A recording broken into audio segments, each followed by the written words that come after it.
The king of the universe was coming down to be born to a humble Jewish girl. The Gospel of Matthew tells us that all of this was happening in order to fulfill a prophecy that was made hundreds of years earlier. Behold, the virgin shall conceive and bear a son, and they shall call his name Emmanuel, which means God with us. So now, Emmanuel was here. Legions of angels must have stood still to watch the first Christmas when the Son of God was born in a dark, dank stable.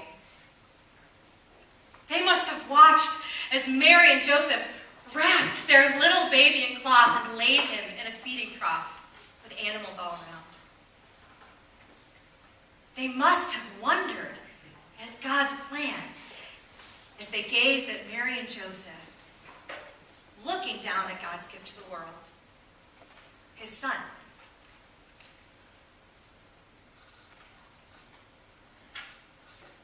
And that's the story of Christmas. God himself entering the world on the greatest and quietest rescue mission that the world has ever seen. The story of Christmas is God's story. The story of a God who created a perfect world that was corrupted, but who continued to go after his creation so that they would not be lost forever. Jesus is called Emmanuel because he is God the Son come to earth to save us. But of course the reality is that God never actually left. God was God with us when he came after Adam and Eve in the garden. He did not leave them alone in their shame, but he went looking for them. God was God with us when he sent his Son to earth to walk among us. Jesus is fully God and fully man. He lived life on earth so that he would know us and he would sympathize with us. For the 3 years in his public ministry, Jesus performed miracles, and he taught about the truth of God's character, and he developed leaders who would carry on his mission long after he was gone. Jesus is God himself come to rescue. And then he died. Stretched out on a cross for crimes he did not commit, Jesus died to once and for all pay the penalty for the destruction that our sin had brought to the world. We were the ones who had rebelled against God. We are the ones who continue to be imperfect before a perfect God. But by allowing his Son to die, God was God with us. Because he took our place. Because he shed his blood to cover our shame. And Jesus didn't just die. 3 days later, he came back to life. And he eventually returned to heaven, where he sat down at his Father's right hand. And he's alive and well today. So that's the very good news. So the very good news for us right now is that Jesus is alive and well. And he's coming again. He's here now to pay the penalty for our sin, and he's coming again to bring the fulfillment of God's rescue mission for the restoration of his creation. So this is why we celebrate Christmas, because of God's story. God created a perfect world. We rebelled and caused separation between us and God.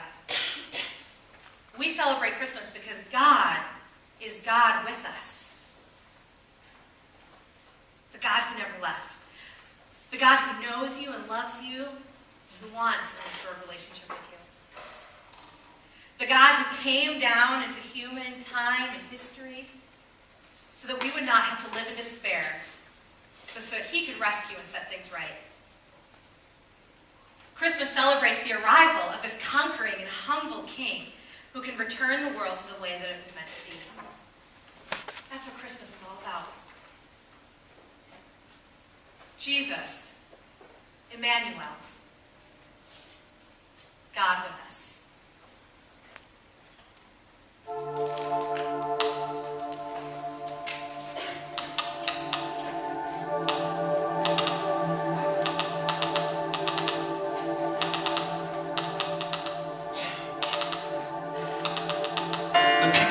this rescue that was coming through the bloodline of Abraham.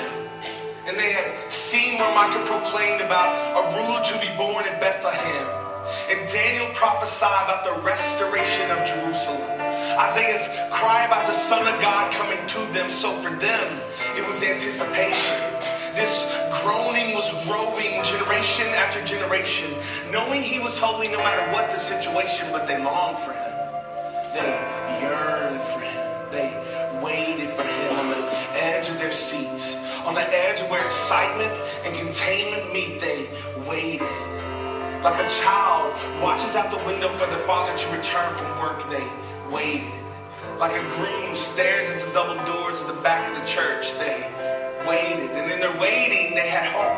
Hope that was fully pledged to a God they had not seen, to a God who had promised a king who would reign over the enemy, over Satan's tyranny. They waited. And so it was centuries of expectations with various combinations of differing schools of thought. Some people expecting a political king who would rise to the throne through the wars that he fought, while others expecting a priest who would restore peace through the penetration of the Pharisees' facade. Yet a baby, 100% human, 100% God. And so the Word became flesh and was here to dwell among us in his fullness, grace upon grace, Jesus.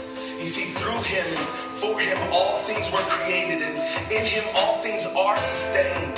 God had made himself known for the glory of his name, and this child would one day rise as king, but it would not be by the sword or an insurgent regime, it would be by his life.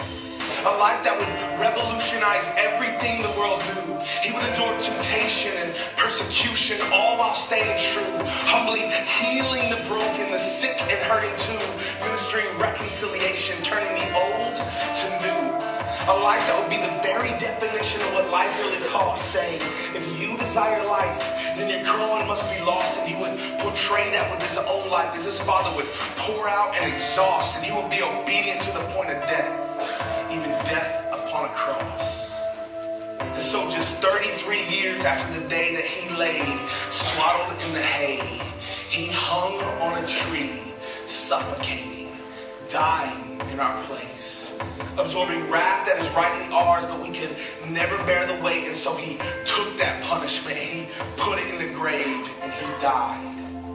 And when I say that he died, what I mean is that he died. There's no breath. There's no heartbeat. There's no sign of life. You see, God is a God of justice, and the penalty for our sin equals death. That's what Christ did on the cross. And then just 3 days later, in accordance with the scriptures, he was raised from the grave. And when I say that he was raised, what I mean is that he was raised. Lungs breathing, heart pumping, blood pulsing through his veins. The things that he promised were true. He's the risen Son of God, offering life to me and you, turning our mourning into dancing, our weeping into laughing, our sadness into joy. By his mercy we are called his own. By his grace we will never be left alone. By his love he is preparing our home, and by his blood we sing before his throne that Jesus paid it all to him I owe. Sin had left a crimson stain, but he washed it white as snow. So now we, as his bride, are the ones waiting. Like the saints that came before us, we're anticipating. He has shown us that this world is fading, and he has caused our desire to be for him. And so church, stay ready. Keep your heart focused and your eyes steady. Worship him freely, never forgetting his great love for you. Emmanuel, God with us.